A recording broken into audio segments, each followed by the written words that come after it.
नमस्कार दोस्तों, स्वागत है आप सभी का आप सबके नीलकंठेश्वर महादेव चैनल पर। दोस्तों, आप लोगों ने विद्येश्वर संहिता की रुद्र संहिता के अध्याय 28 तक का आप लोगों ने श्रवण किया। आज हम अध्याय 29 और 30 का पाठ करेंगे, आप लोगों को भी पढ़कर सुनाएंगे। हे महादेव, जो कोई भी आज आपका महान ग्रंथ सुन रहा है उसके परिवार पर अपनी कृपा दृष्टि जरूर रखना।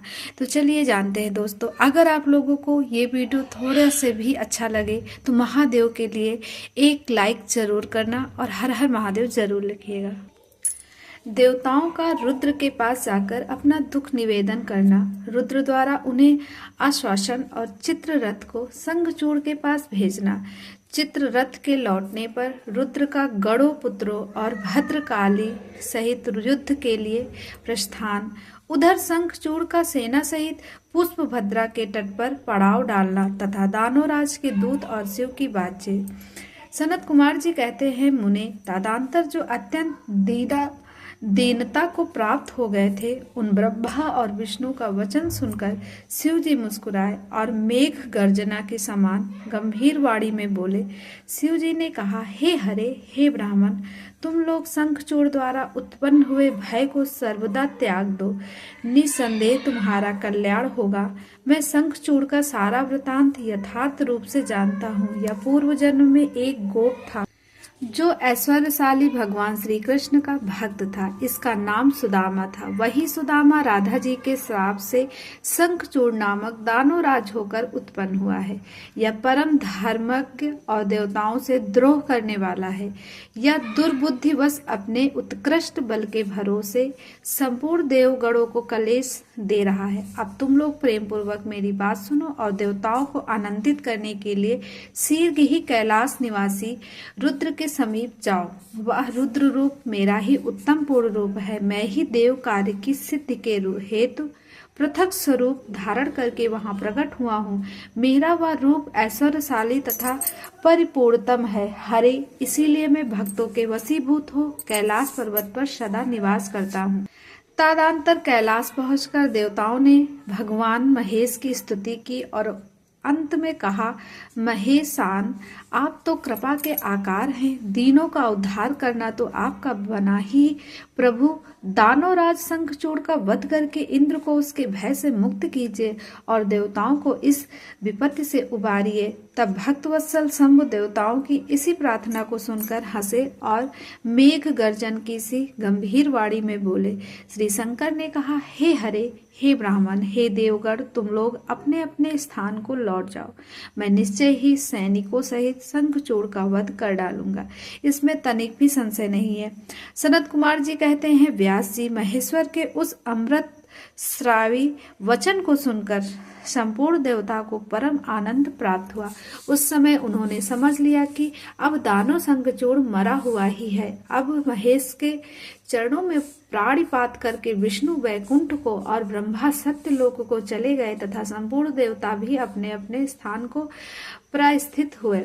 इधर उन महारुद्र ने, जो महेश्वर दुष्ट को लिए काल रूप और सत्पुरुषों की गति है, देवताओं की इच्छा से अपने मन में शंखचूड़ के वध का निश्चय किया। तब उन्होंने प्रसन्नता पूर्वक अपने प्रेमी गंधर्वराज चित्ररथ को दूत बनाकर शीघ्र ही शंखचूड़ के पास भेजा।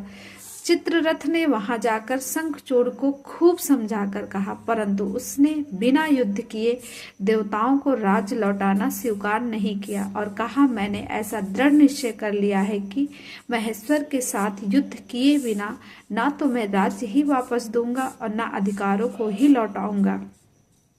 तुम कल्याणकर्ता रुद्र के पास लौट जाओ और मेरी कही हुई बात यथार्थ रूप से उससे कह देना। वे जैसा उचित समझेंगे वैसा करेंगे। तो व्यर्थ बकवाद मत कर। सनत कुमार जी कहते हैं, मुनि श्रेष्ठ, यो कहे जाने पर वह शिवदूत पुष्पदंत चित्ररथ अपने स्वामी महेश्वर के पास लौट गया और उनसे सारी बातें ठीक ठीक कह दी।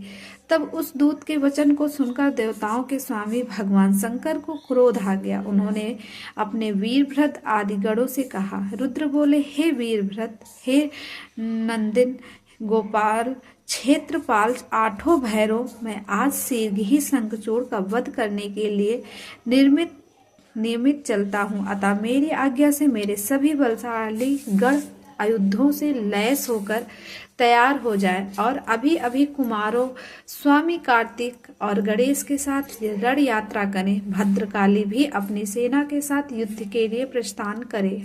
सनत कुमार जी कहते, मुने ऐसी आज्ञा देकर शिव जी अपनी सेना के साथ चल पड़े। फिर तो सभी वीरगण हर्षमग्न होकर उनके पीछे पीछे चलने लगे। इसी समय संपूर्ण सेनाओं के अध्यक्ष स्कंद और गणेश भी हर्ष से भरे हुए कवच धारण करके सशास्त्र शिव जी के निकट आ पहुंचे। वीरभद्र, नंदी, महाकाल, सुरभद्रक, विशालक्ष, वाड़, पिंगलाक्ष, विक्रम, विरूप, विकृत, मणिभद्र, वास्कल, कपिल, दीर्घदृष्ट, विकार, ताम्रलोचन, कालांकर, बलिभ्रत, कालजिहा, कुटीचर, बलोन्मत्त, रणस, दुरज तथा दुर्गम आदि गणनायक जो प्रधान सेनापति थे शिव जी के साथ चले। उनके गढ़ों की संख्या करोड़ों करोड़ थी। आठों भैरव, एकादश भयंकर, रुद्र, आठों वसु, इंद्र, ब्रह्मो, आदित्य, अग्नि, चंद्रमा, विश्वकर्मा, दोनों अश्वनी कुमार, कुबेर, यम